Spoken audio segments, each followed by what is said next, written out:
WhatsApp दोस्तों, तो स्वागत है आपका मेरे इस YouTube चैनल पे। तो दोस्तों आज मैंने मेरी क्लासेस के टेस्ट लिए थे, उसका आज मैं डिस्कशन करने वाला हूं। देखो, फर्स्ट ऑफ ऑल ये वाले क्लास टेस्ट का मैंने YouTube पे जिक्र नहीं किया था। मैं बोलता हूं जिसको भी अगर टेस्ट सीरीज देनी है मेरे साथ, वो ऑब्वियसली आप ज्वाइन हो सकते हो मेरे इंस्टाग्राम चैनल पे। तो मेरे इंस्टाग्राम का चैनल का नेम है एडू सौरभ के नाम से मेरा इंस्टाग्राम चैनल है। आप प्लीज़ वहाँ पर ज्वाइन हो सकते हो। जिस को टेस्ट देना है, जिसको अगर मान लो पढ़ना है मेरे साथ, वहाँ पर सब अपडेट रहते हैं। तो भैया आज टेस्ट कौन से चैप्टर का था? आज टेस्ट था आपके इकोनॉमिक्स का फर्स्ट चैप्टर का। ठीक है, आज टेस्ट था जिसका डिस्कशन, जिसका सोल्यूशन आज मैं आपके लिए लेके आया हूं। जिन बच्चों को अभी मेरे साथ साथ टेस्ट देना है वो ऑब्वियसली दे सकता है, बट प्लीज आप भाई आंसर मत देखना। मैंने टिक कर रखे हैं, ऑब्वियसली मैंने आंसर भी प्लॉट कर रखे हैं इसके अंदर, बट प्लीज आंसर मत देखना। तो लेट्स स्टार्ट दोस्तों, आज सोल्व करते हैं अपना फर्स्ट टेस्ट।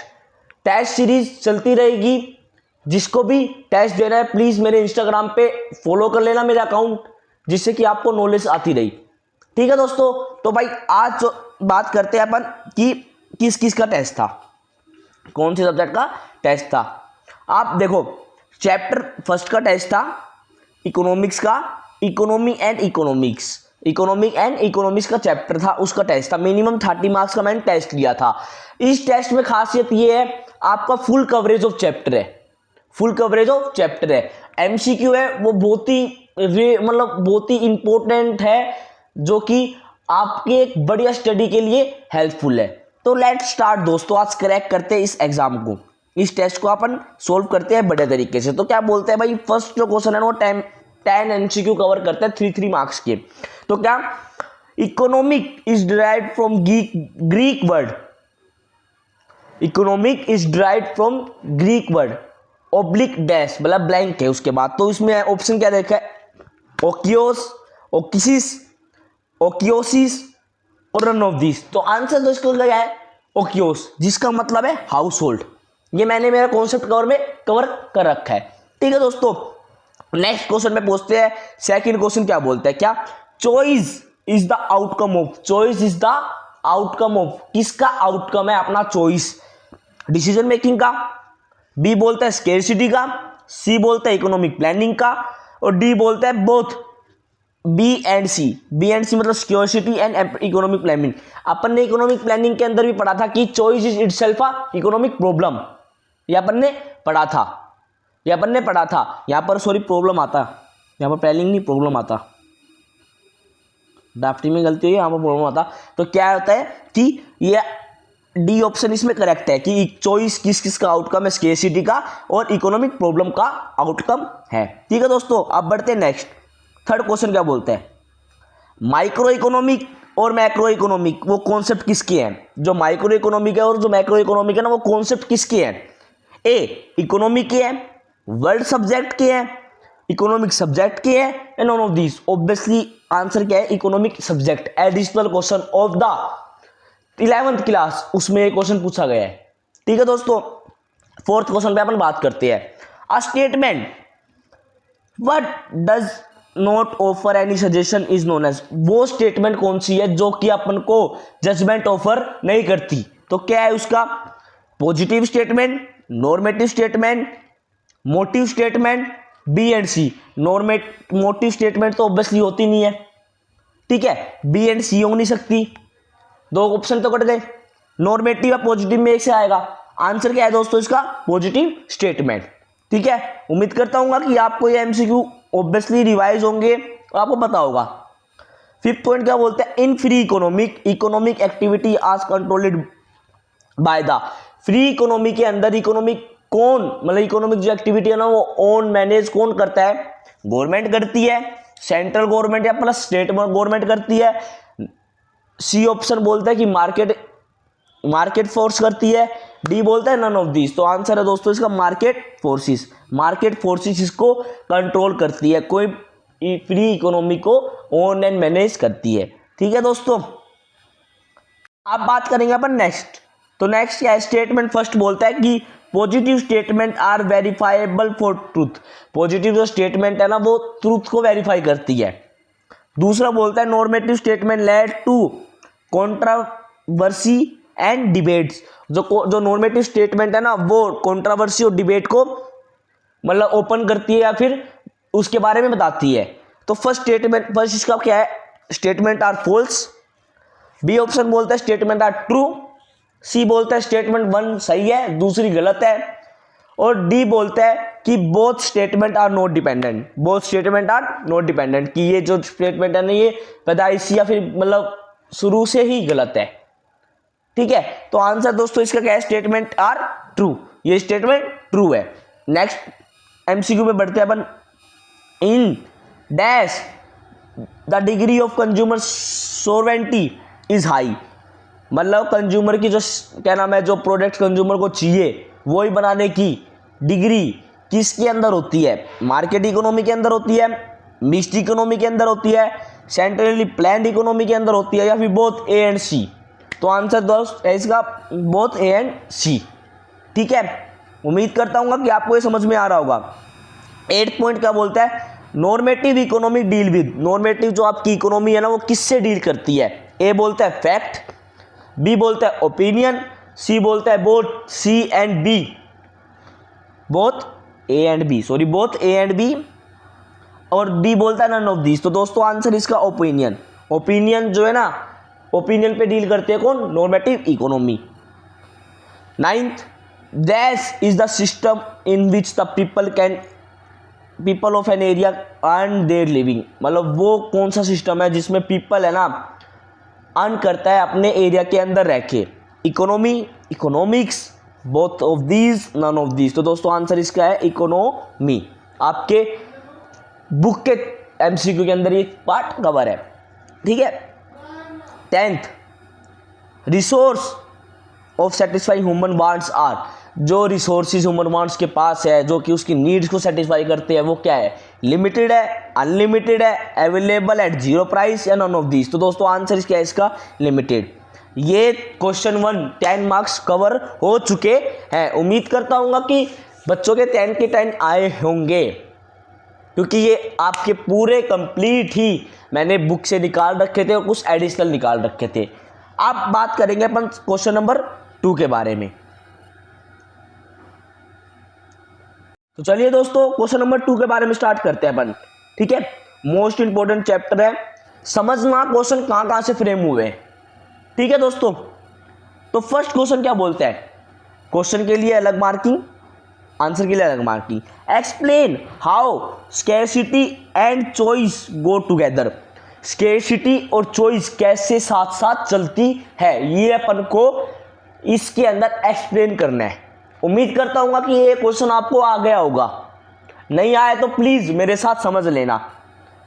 भाई क्या बोलता है, resource are not only scarce but also have alternative uses. अपन ने पढ़ा था अपनी इकोनॉमिक प्रॉब्लम के अंदर की जो रिसोर्सेज है वो ओनली स्केयर नहीं है बट उसके पास अल्टरनेटिव यूज भी है। अपन ने मिल्क वाला एग्जांपल लिया था, मिल्क आपके पीने के लिए भी काम आता है, पनीर बनाने के लिए भी काम आता है, आइसक्रीम बनाने के लिए भी काम आता है, मिठाइयाँ बनाने के लिए भी काम आता है। तो रिसोर्स स्केयर नहीं है, अल्टरनेटिव यूज भी है उनका। Thus land can use for producing wheat और फॉर कंस्ट्रक्शन वेयर हाउस और फैक्ट्रीज। लैंड जमीन है वो किस किस के लिए काम आती है, प्रोडक्शन करने के लिए। भाई व्हीट का मतलब गेहूं उगाने के लिए, या फिर आप बोल सकते हो कि क्रॉप उगाने के लिए भी अपन कंस्ट्रक्शन कर सकते हो उसमें, वेयर हाउस बनाने का, फैक्ट्री बनाने का। ठीक है, hence the problem of choice is the essence of any economic problem. की बोला है कि प्रॉब्लम ऑफ चॉइस है ना वो एसेंस है, मतलब choice is itself a economic problem.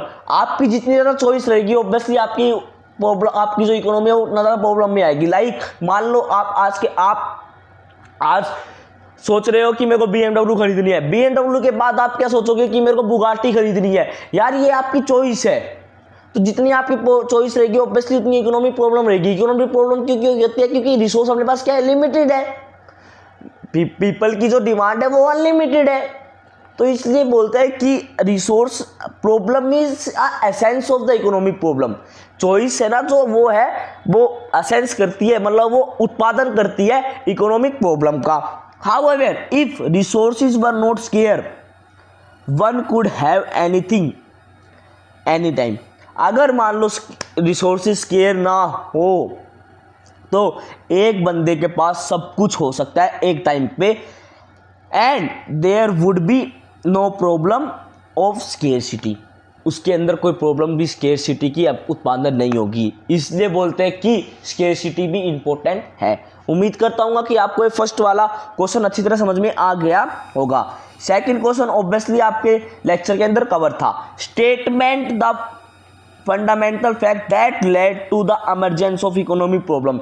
Economic problem के इमरजेंस कौन कौन से फंडामेंटल फैक्ट पढ़ते हैं? अपन ने दो फंडामेंटल पढ़े थे। क्या? Fundamental fact that led the emergence of the economic problem is two fold characteristics of the resources. Two fold characteristics of the resources क्या?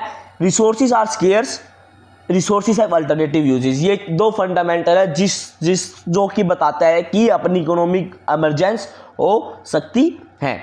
उम्मीद करता हूँ कि ये सेकंड क्वेश्चन तो आपको अच्छी तरह से हमें याद होगा और आपने लिखा होगा।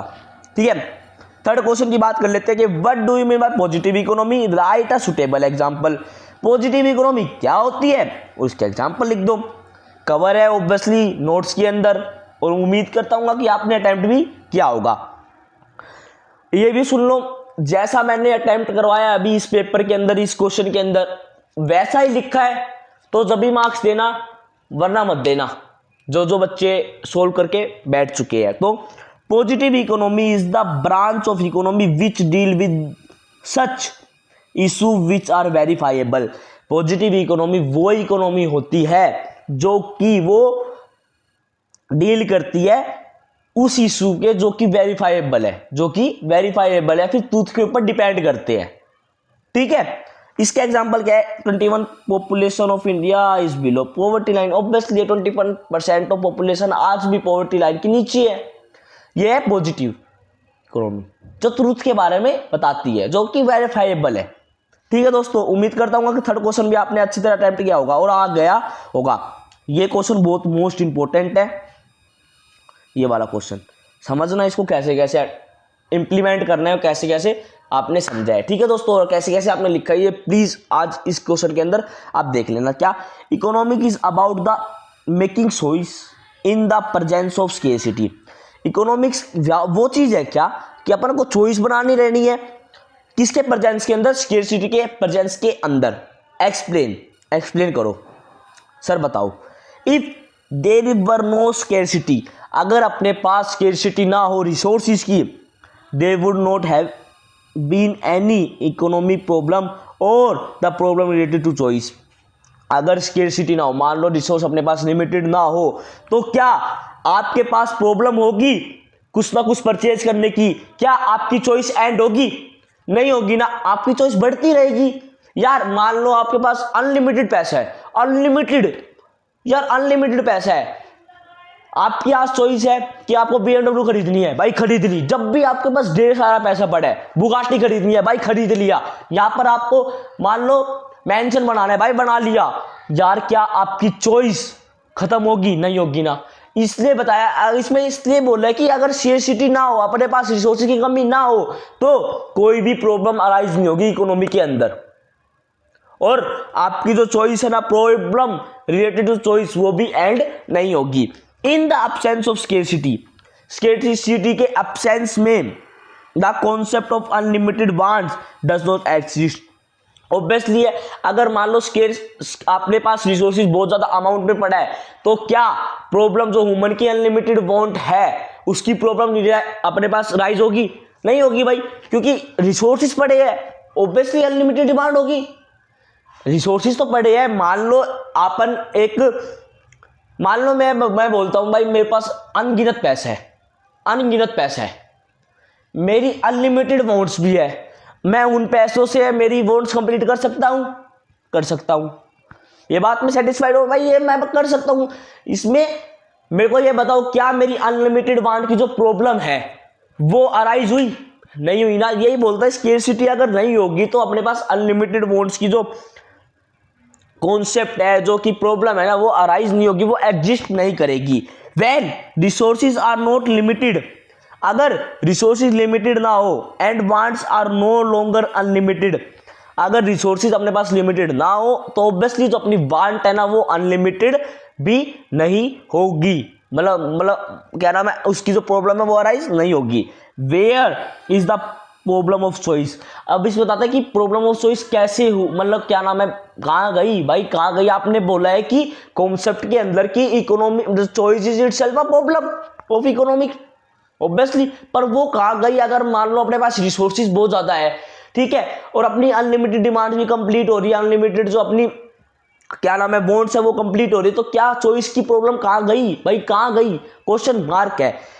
The problem of choice then ceases to exist, जो क्या नाम है, जो प्रॉब्लम ऑफ चॉइस है ना वो खत्म हो जाएगी। Accordingly there should be a not be economic problem and any economic problem of choice, कि इसमें बताया अगर मान लो ये चीज हो गई तो क्या नाम है, कोई भी प्रॉब्लम इकोनॉमिक प्रॉब्लम अराइज नहीं होगी और ना कोई इकोनॉमिक प्रॉब्लम अराइज होगी चॉइस की।